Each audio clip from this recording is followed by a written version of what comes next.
La Hora del Museo. Historia, patrimonio, identidad y el quehacer cultural. Un diálogo para reflexionar la actualidad de Chile y del mundo. La Hora del Museo, el programa del Museo Histórico Nacional, conducido por el periodista Luis Cruz.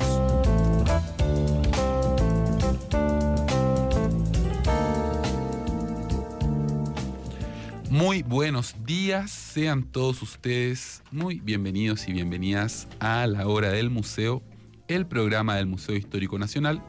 Recuerda que nos estás escuchando a través de nuestra señal 94.5 FM, 124 en AM y también a través del streaming www.radiousach.cl.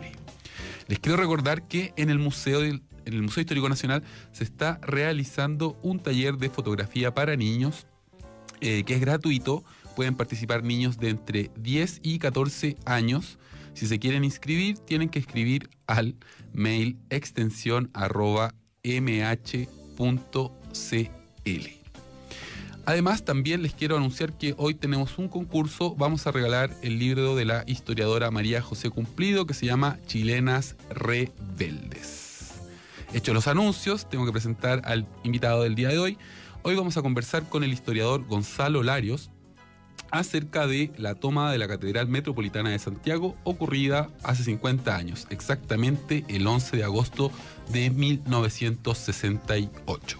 Pero antes de ir con la entrevista, lo voy a dejar con la primera canción de esta mañana. Hoy vamos a escuchar a una banda de Estados Unidos, es un dúo que se llama Beach House y está compuesto por Victoria Legrand, una francesa, y un estadounidense que se llama Alex Scally. Es una gran banda, así que los dejo con Beach House. Esto es Mid.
Ya estamos de vuelta en la hora del museo. Hoy nos acompaña el historiador Gonzalo Larios. Gonzalo, muy bienvenido a la hora del museo.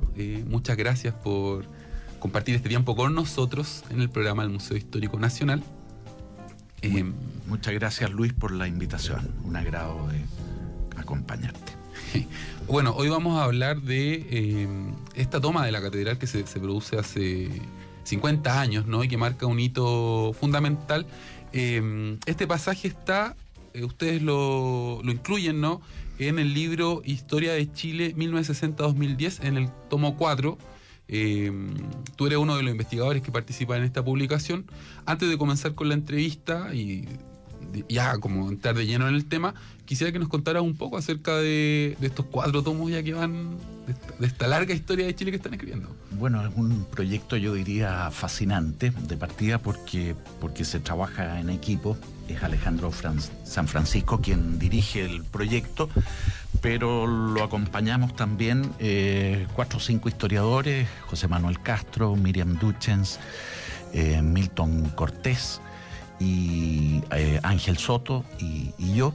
Y la verdad es que para un historiador trabajar en equipo también es una verdadera novedad. Generalmente los historiadores trabajamos un poco aislados. ¿Es una profesión solitaria? A ver, en ocasiones sí. Ahora esa soledad se nivela también con una docencia en donde efectivamente tú compartes y entregas y dinamizas esa investigación. Despliegas esa investigación.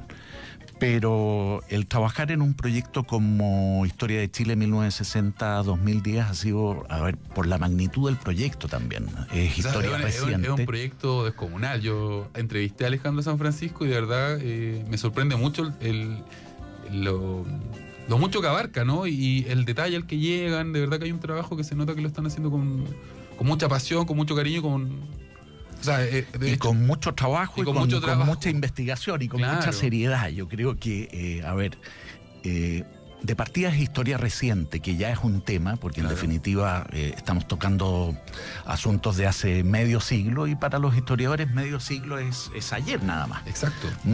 Entonces, por otro lado, eso genera también una cierta actualidad y una cierta cercanía de estos temas.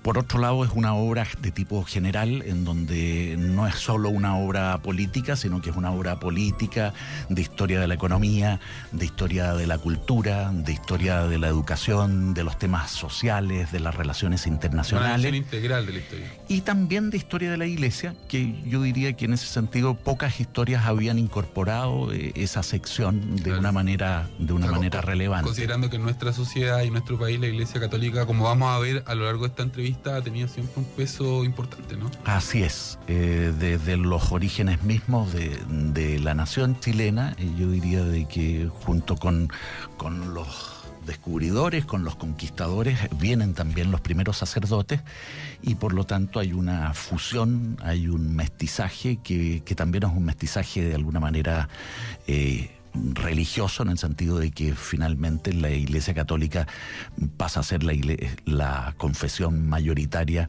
dentro de nuestro país. Exacto. Bueno, ya para entrar en el tema, quisiera que nos contextualizaras el momento histórico que se vivía en nuestro país y también en la Iglesia Católica. Este Chile de fines de los 60, una época convulsionada, polarizada. Es una época fascinante, de partida, porque es una época que no solo tiene relevancia en Chile, tiene también una relevancia tremenda en Latinoamérica y además en el mundo. Y particularmente este año, 1968, que yo diría que es un año emblemático, precisamente de una década también probablemente de las más significativas del siglo XX. Es una época de cambios, es una época de protagonismo juvenil, es una época en donde en el ámbito internacional, por ejemplo, la Revolución Cubana va a tener un efecto en el continente latinoamericano muy, muy profundo en lo que se refiere a ideología y a proyecto político, sobre todo esta idea de revolución. Y en el ámbito también internacional tenemos mayo del 68 en París, claro, en lo que se refiere a protagonismo juvenil y particularmente reforma universitaria. Tenemos también la primavera de Praga en 1968 en los Estados Unidos, un año particularmente convulso con los asesinatos de Bob Kennedy, de Martin Luther King, con las elecciones presidenciales en donde asume Richard Nixon con el lema o el eslogan de Vietnamizar Vietnam, es decir, en plena guerra de Vietnam. Claro. Por lo tanto, es un año muy, muy significativo y que Chile vive con tremenda, yo diría, vanguardia, con tremendo protagonismo. Se mira también la situación que se está viviendo en Chile con bastante interés, no solo en Latinoamérica, sino también en general en todo Occidente. Claro. Y respecto a la Iglesia Católica misma, ¿no? Porque la Iglesia siempre ha sido importante y me gustaría saber en qué estaba la Iglesia en ese momento, qué estaba pasando en la Iglesia Católica. Bueno, la Iglesia Católica va a vivir, yo diría, después de la Segunda Guerra Mundial, un proceso también de reconsideración de su labor, podríamos decir, eclesial. Y eso se plasma también en el Concilio Vaticano II, que comienza en 1962 y que finaliza en 1965. Es un concilio, es el último concilio en este caso, que genera también, es de los primeros concilios que tiene una proyección mediática producto de la época. Es decir, evidentemente el concilio anterior había sido el Vaticano I hacia 1870 y por lo tanto los medios de comunicación eran otros. Y por otro lado está inmerso también en la década de los 60 y por lo tanto esa década de los 60 también de alguna manera influye en lo que está sucediendo en la Iglesia, porque la Iglesia no es ajena a la sociedad en la cual está inmersa. El concilio va a suponer, yo diría, una Iglesia más dialogante. Eso, explícanos en qué consiste el Concilio Vaticano II, porque no todo el mundo sabe. Fundamentalmente, yo diría, busca, una iglesia más dialogante, una iglesia con una misión y una relación con respecto a las otras confesiones religiosas más cercanas. Se habla de ecumenismo. Se busca también evitar una iglesia, por así decirlo, condenatoria y al mismo tiempo una iglesia también más participativa. La iglesia no es solamente la jerarquía, el alto clero, los sacerdotes y las personas consagradas, los religiosos y las religiosas. Está compuesta también por los laicos. Y yo diría que en el Concilio Vaticano II también el rol de los laicos asume una preponderancia y por lo tanto comienza, por así decirlo, a estimarse la Iglesia más allá de algo exclusivamente clerical.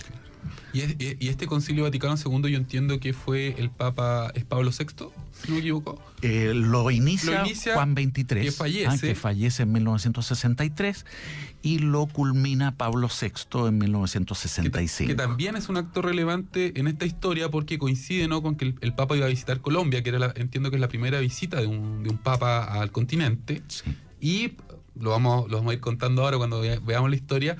Está muy relacionado, ¿no?, con la toma de la catedral, o sea, no es un dato de la causa.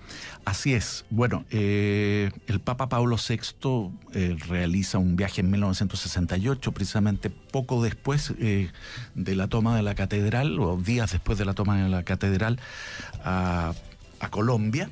Se va a celebrar allí la tercera conferencia episcopal latinoamericana del CELAM en Medellín. Él va a Bogotá, donde se da inicio a esa conferencia y a un congreso eucarístico internacional. Esa circunstancia es la que de alguna manera podríamos decir gatilla, o de la cual cataliza la toma de la catedral en un grupo fundamentalmente de algunos sacerdotes y laicos. Antes de venirnos a la catedral, cuéntanos un poco acerca de este papa. A ver, Pablo VI es un papa italiano, como lo eran prácticamente todos los papas desde el siglo... A ver, eso es increíble porque en 1978 Juan Pablo II va a ser un papa polaco y sorpresivamente, porque prácticamente todos los papas desde el siglo XVI, desde Adriano VI, habían sido papas italianos. Todos sabíamos que podía ser de cualquier parte del mundo, que esto no era, es decir, un atributo especial, a un privilegio especial para los italianos, pero la verdad es que ya se había hecho bastante tradicional.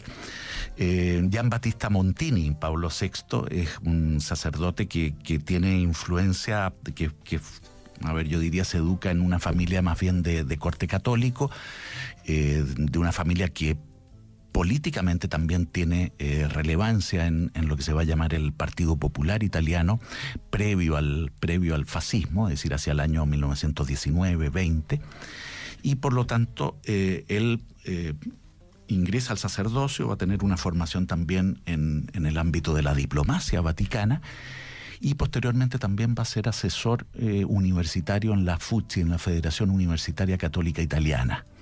Y ahí se vincula también con toda una generación que posteriormente va a tener un cierto protagonismo político en la Italia de posguerra, fundamentalmente vinculadas al Partido Demócrata Cristiano italiano.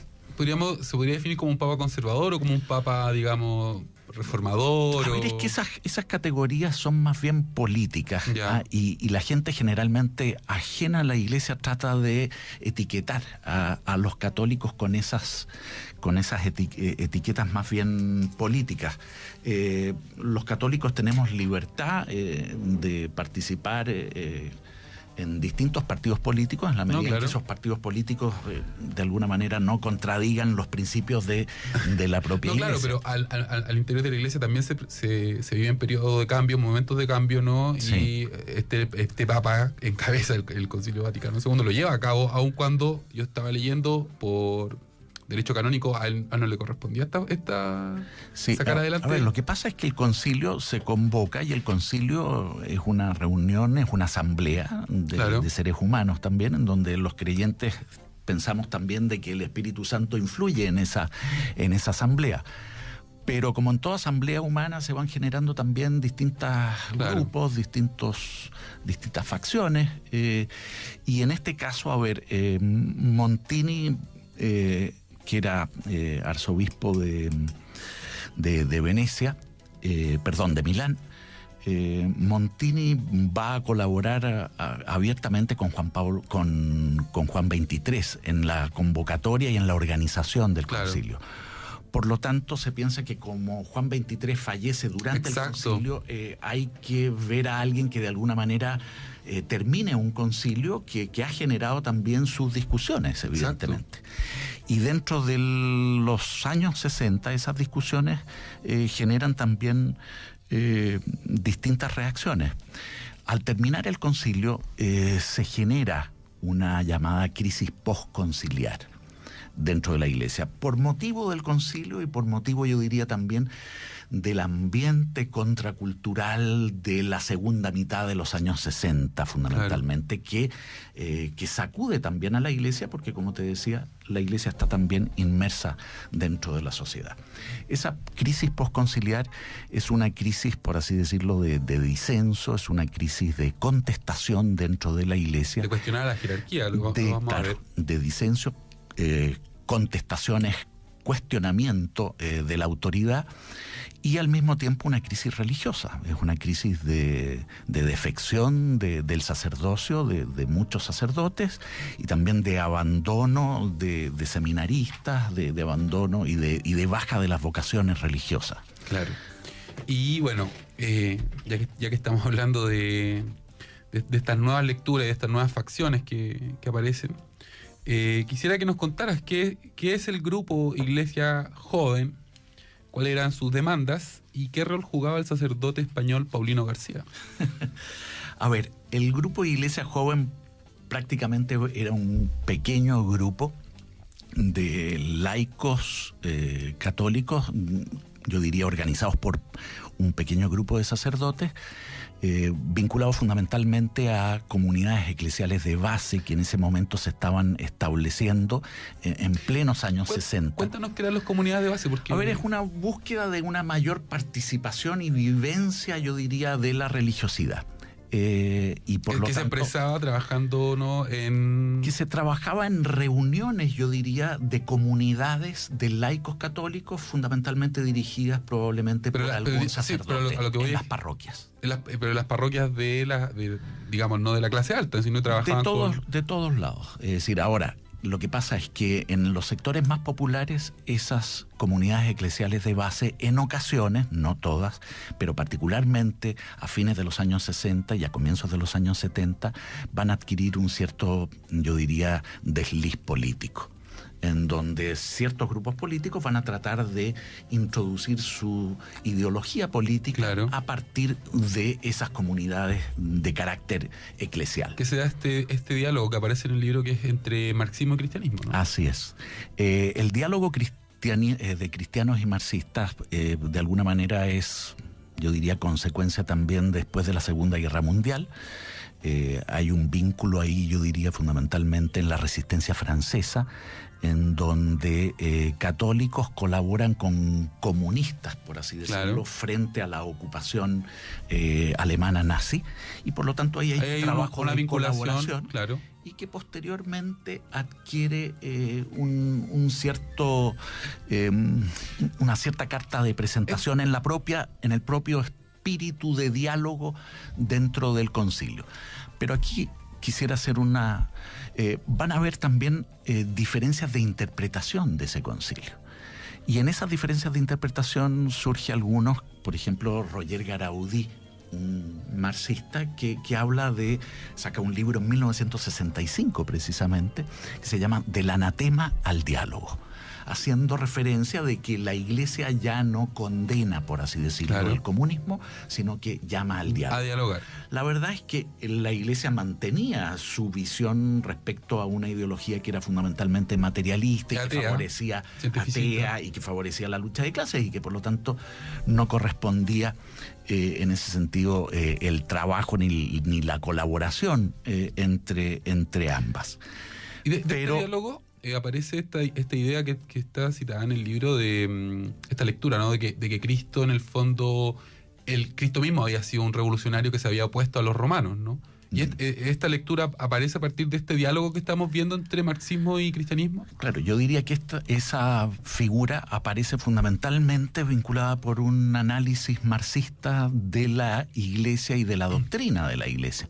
En ese diálogo cristiano-marxista, yo te diría, sobre todo a fines de la década de los 60, muchos cristianos se van a ser marxistas, pero muy pocos marxistas se van a ser cristianos.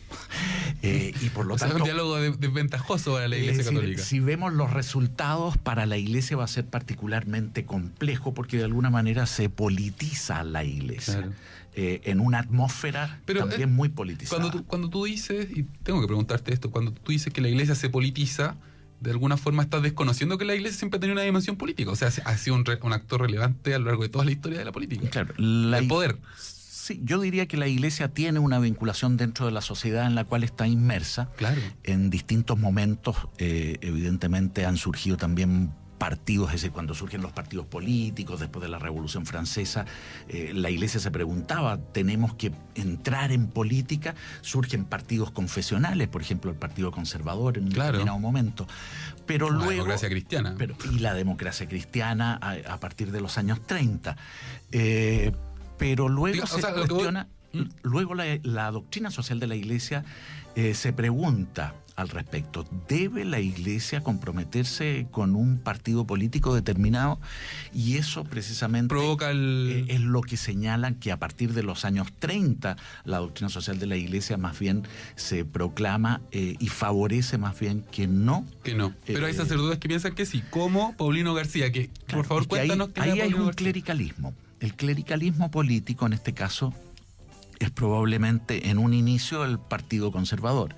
Posteriormente, indirectamente, la Democracia Cristiana, que hay que decirlo también. Es decir, buena parte de la dirigencia política de la Democracia Cristiana está vinculada a Acción Católica. Claro. Y en algún momento... hacen políticas a partir de los planteamientos de la Iglesia Católica. O sea... Pero la Democracia Cristiana no se considera un partido político confesional. Aunque hay que reconocerlo, en ocasiones actuó confesionalmente. Claro. Las personas, no la Iglesia. Y aquí tenemos una especie de tercer clericalismo, de algunos que quieren en definitiva matricular a la Iglesia, en este caso con la Revolución Socialista, con la Revolución Marxista. Y aquí entra el grupo, por así decirlo, de la Iglesia Joven. La Iglesia Joven y Paulino García, que es este sacerdote español.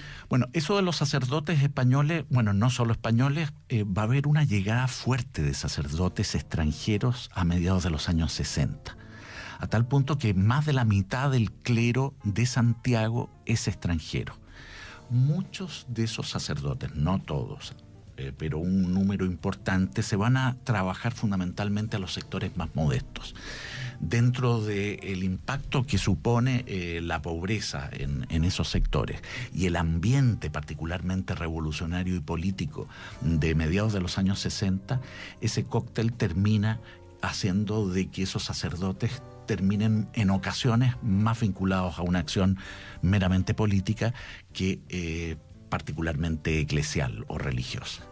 Gonzalo, vamos a escuchar la segunda canción de esta mañana y luego seguimos con esta muy interesante conversación. Yo creo que todos nuestros auditores están pero pegadísimos al parlante escuchándonos acerca de esta toma y de todas las implicancias, todo el impacto que ha tenido. Nos vamos a escuchar ahora una canción del espacio. Esto es Space Song.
pretexto, abordamos en profundidad y con pluralismo los temas de interés público.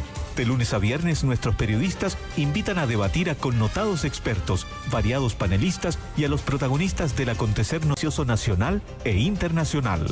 Sintonícenos en nuestras 2 ediciones, a las 8 de la mañana y a las 13 horas, en Radio Universidad de Santiago.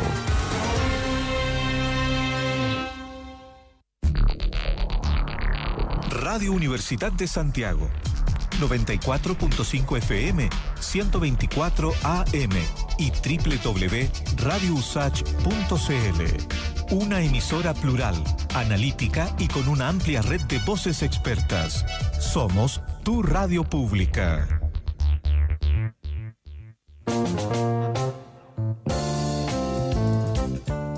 Ya estamos de vuelta en la hora del museo y estamos conversando con el historiador Gonzalo Larios acerca de la toma de la Catedral Metropolitana de Santiago. Les recuerdo que tenemos un concurso.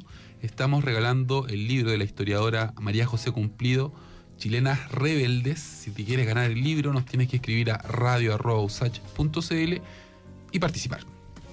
Gonzalo, bueno, volvamos a la toma de la catedral. Nos habíamos quedado en la iglesia joven. En la iglesia joven.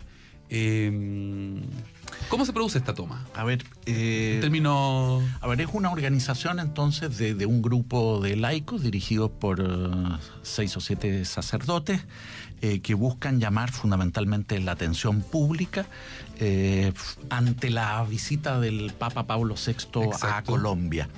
Y bajo esa perspectiva lo que buscan es hacer una crítica, yo diría fundamentalmente, de la Iglesia como institución. Critican la venida del Papa porque supuestamente la venida del Papa Pablo VI estaría avalando una iglesia coludida, por así decirlo, con los poderes fácticos del momento. Detrás del afán de la toma de la catedral, fundamentalmente hay un proyecto político más que eclesial, es decir, finalmente un nuevo clericalismo que es pretender matricular la iglesia, en este caso, con un proyecto socialista de tinte marxista. Hay cosas que a veces tan evidentes se nos olvidan, ¿no? Y yo, antes de avanzar con la toma de la catedral, la importancia de la catedral para la fe católica, ¿cuál es? ¿Por qué es tan relevante? Yo diría que la catedral es el principal templo y lugar de reunión de los católicos chilenos y por lo tanto es un símbolo de tradición y de reunión, es la casa, por así decirlo, de todos. Pero más allá de eso, Luis, yo creo que es bien importante darnos cuenta de la toma, porque el impacto de la toma de la catedral hace 50 años es mucho más fuerte de lo que puede ser hoy cualquier toma. Hoy las tomas las tenemos a diario y las protagonizan desde jóvenes de 12 a 13 años, digamos, y por lo tanto no sorprende a nadie. No sé si hayan jóvenes de 12 a 13 años tomando instituciones. Pero sus colegios... Te fuiste muy atrás. Pero sus colegios, pero sus colegios también. Bueno, sí. Los colegios, pues, es decir... lo que pasa es que la toma es una práctica hoy muy común, pero hace 50 años no. Claro, y por lo tanto el impacto sociológico, mediático que tiene que un grupo de sacerdotes y de laicos católicos se tomen el principal templo de Chile en medio de 1968. Exacto, es algo inédito. Particularmente impactante. Me deja leer una cita que está en el libro. Esta es una cita que es de una entrevista de Miguel Ángel Solar, y dice así: es un hecho que afecta profundamente la estructura institucional y política de la Iglesia, afecta la conciencia de los cristianos y los obliga a buscar una nueva institucionalidad. En ese sentido, es legítimo pensar que se trató de un acto revolucionario. Su objetivo es destruir la actual institucionalidad de la Iglesia y reconstruir una nueva, la Iglesia pobre. Esto se va a conseguir finalmente con muchos actos como este y con otros, aunque menos espectaculares, pero tan efectivos como este. Sí, yo creo que la declaración es bien clara. Por un lado, el que la da no es cualquier persona, es quien exactamente un año antes encabezaba la toma de la Universidad Católica, claro, y era el presidente de la FEUC, Miguel Ángel Solar. Y por lo tanto, exactamente, estamos hablando de 11 de agosto del año 68, un año después, él también participa en la toma de la Católica, de la catedral. Claro. Por lo tanto, ahí vemos también una conexión en donde un grupo juvenil, que de alguna manera también en colusión con algún sector eclesial, llevó a cabo la reforma de la Universidad Católica y al mismo tiempo busca en este momento una crítica abierta, yo diría radical, con respecto a la institucionalidad de la Iglesia Católica. Esto es, las autoridades, de cómo se eligen los obispos, y por otro lado también de las mismas, yo diría, de los mismos edificios de la iglesia. Claro. Es decir, como la propia catedral, como el propio seminario, el hecho de que el seminario, por ejemplo, estuviera en la calle Apoquindo en los años 60 es particularmente, es decir, les molesta porque efectivamente... Está lejos de... No está lejos. ¿No te parece que Apoquindo está lejos? Puede estar lejos, sí, pero a ver, el seminario debiera estar, yo diría, más bien alejado, no vinculado, es decir, más bien un poquito es un lugar de formación. Y en los lugares de formación, de alguna manera, requieren algún tipo de tranquilidad. Pero en una comuna del barrio alto... pero cuando se hizo en los años 50, era en los aledaños de Santiago. Claro, a fines de los años 70 aparece como un seminario burgués, por así decirlo. ¿Pero por qué te lo digo esto? Porque cuando se toma la catedral cuelgan un lienzo que dicen por una iglesia junto al pueblo y su lucha, ¿no? Así es. O sea, es evidente que hay esta lectura de que la iglesia está lejos del pueblo, que hay que acercarla al pueblo. Sí, a ver, yo diría de que es que eso se puede tomar bajo distintos puntos de vista. Por un lado, el punto de vista eclesial. Yo diría que la iglesia no ha estado ni cerca ni lejos del pueblo, la iglesia ha estado siempre o debería estar siempre con todos los sectores sociales. No hay duda de que el mensaje de Cristo tiene una opción preferencial por los pobres, pero efectivamente esa opción preferencial por los pobres no debiera ser tampoco exclusiva. En otras palabras, tiene que atender a todos los sectores sociales. Para todos. Lo que pasa es que aquí hay una mirada, yo diría, más bien ideológica de esa... Volvemos al diálogo, al pueblo y su lucha. Claro. ¿Ah? Es decir, finalmente, bueno, es estar junto al pueblo, pero ¿para qué? ¿Para entregar el mensaje de Cristo? ¿O es estar junto al pueblo para generar comunidades rebeldes que finalmente se vinculen a la revolución marxista? Claro. Es decir, porque ahí hay dos opciones. ¿En qué estaba, en este caso, podríamos decir, Iglesia Joven? Habría que ver un poco también la trayectoria de ellos. Claro. ¿Qué pasó con esos 7 u 8 sacerdotes? La gran mayoría de ellos prácticamente abandonó el sacerdocio. Y dentro de los que efectivamente ocuparon la catedral, muchos de ellos terminan también vinculados más a partidos políticos de carácter de izquierda revolucionaria que a comunidades religiosas o espirituales. Ahora, esto es propio de la época. No sé si me entiende. Estamos viviendo una época de politización desbordada y por lo tanto esa politización también lamentablemente penetra en la iglesia. Claro. Hay otra cita que me parece muy interesante que la recogen ustedes en este libro, en el tomo 4 de la historia de Chile 1960-2010, que es una cita de una de las personas que participa en esta toma. Dice: al prender nuestras linternas nos enfrentamos con los inmensos retratos de los deanes, que con su mirada severa parecían criticar nuestra violación de ese sagrado lugar. Yo me fui a dormir encima del altar, coloqué mis pies junto al cáliz y mi cabeza en la parte baja. Sentí una gran liberación, el mundo debía cambiar. La iglesia al servicio de los pobres, para los pobres. Me dormí. Bueno, es un testimonio de uno de los ocupantes. Claro. Ellos se sienten prácticamente con una tarea mesiánica. Es decir, con una tarea que cumplir. Y esa tarea que cumplir es fundamentalmente sacudir a la iglesia y matricularla con la revolución. Fíjate lo que está diciendo. Los retratos nos miran severamente, y pretenden de alguna manera cuestionar la violación del templo. Es decir, ellos estaban perfectamente... Tú dices profanando. A ver, yo creo que sí, claro. Es decir, para cualquiera que tenga fe es una profanación. Claro. El término profanación para quien no tiene fe no tiene sentido. Claro. Pero para quien tiene fe es una profanación.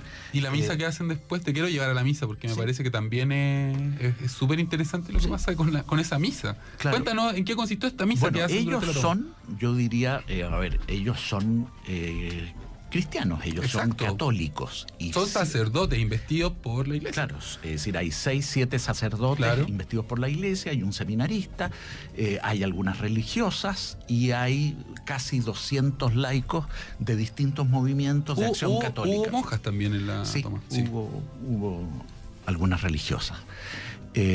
Yo diría de que desde el comienzo tenían conciencia de que querían solo llamar la atención, es decir, no quedarse allí 5 días, etcétera, sino generar un impacto y sobre todo llamar la atención del cardenal Silva para que éste transmitiera esa percepción en la reunión de Medellín con el Papa. Que era lo que hablábamos, ¿no? Que era muy importante porque la primera vez que el Papa visitaba nuestro continente, que era un Papa que había encabezado el Concilio Vaticano II. Así es. Y hacen esta misa, que ustedes la recogen y la retratan, ¿no? En el capítulo de este libro. ¿Cómo fue esta misa? Bueno, esto es interesante porque ya en el Concilio Vaticano II hay todo un proceso también de reforma de la liturgia. La misa ya no cambia. Es en latín. A ver, la misa era en latín y ahora el latín en ese sentido era un idioma que unía en la Edad Media, que comunicaba. Puede ser como el inglés quizás ahora, una lengua franca. Exactamente. Ahora, siempre las homilías fueron en la lengua vernácula, es decir, por eso el púlpito estaba en medio de las iglesias, no había micrófonos, etcétera, y por lo tanto el sacerdote abandonaba el altar y se subía al púlpito y predicaba. Siempre la homilía era en lengua vernácula para que todos entendieran. Sin embargo, la liturgia era en latín y mirando al sagrario donde está Dios. Claro. Y por lo tanto, de espaldas al pueblo. En este caso, la liturgia cambia y bajo esa perspectiva se hace mirando a los feligreses. Esa reforma litúrgica, de alguna manera, fue un paso importante, pero no quedó claro en un comienzo hasta dónde podía llegar.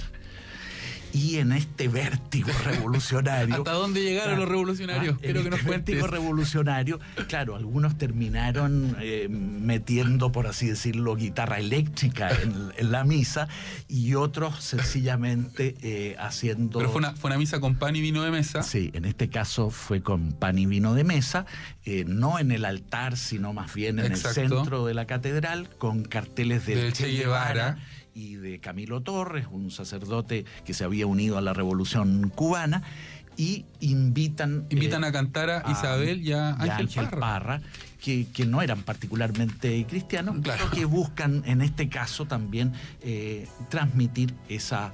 Ahora, en las mismas peticiones ya de esa misa se ve que el mensaje era un mensaje netamente político, es decir, fundamentalmente revolucionario. Ahí están estos 2 manifiestos que se... Claro, ellos después llaman a una conferencia de prensa en donde dan a la luz 2 manifiestos. Por una iglesia servidora al pueblo y manifiesto de la iglesia joven. Ahora, yo quisiera volver a 2 figuras que yo diría son emblemáticas dentro de la ocupación o de la toma de la catedral. Una, hablamos, Miguel Ángel Solar, el otro es Clotario Blest.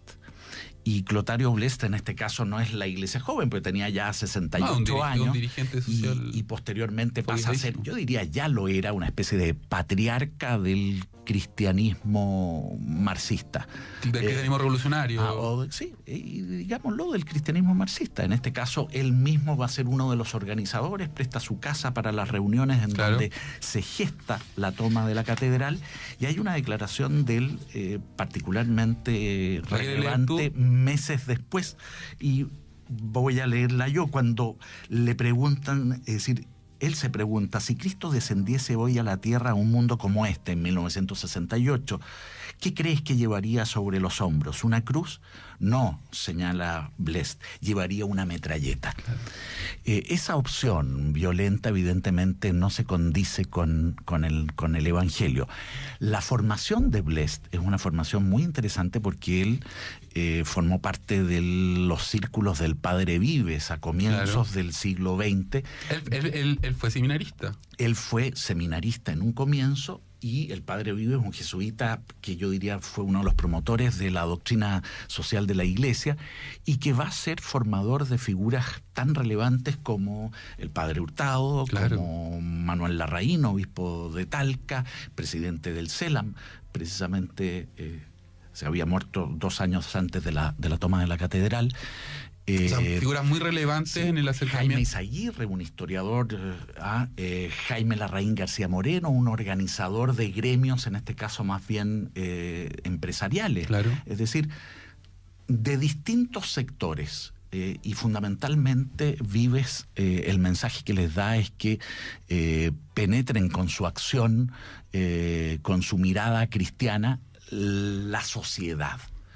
En este caso Blest podríamos decir que entra en el ámbito sindical, pero paralelamente a la entrada de Blest al ámbito sindical está también la tremenda marea del marxismo. Exacto. Que termina también sacudiendo pero también de su fe. O sea, es innegable que Clotario Blest, si uno analiza su vida, él fue un hombre de fe, de una fe profunda, sí, de un misticismo. O sea, no podemos así es. Todo su componente marxista, su componente sindical, pero la fe fue algo que, sí, acompañó a... Yo diría que sí, que durante gran parte de su vida uno puede entrar al corazón de las personas, pero por los testimonios no, sí. Claro. Ahora, en este momento él coloca quería una metralleta a Cristo, sí, evidentemente vemos hasta qué punto lo ideológico terminó por empapar por completo a la sociedad.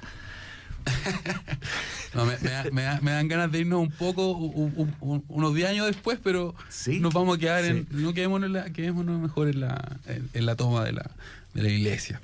Sí. Lo que te quería preguntar era qué había pasado con este grupo de los 7 sacerdotes que hacen esta toma, logran este impacto en los medios de prensa, se le genera una crisis al cardenal Raúl Silva Enríquez, que él la resuelve de una forma bastante particular. ¿Cómo la resuelve?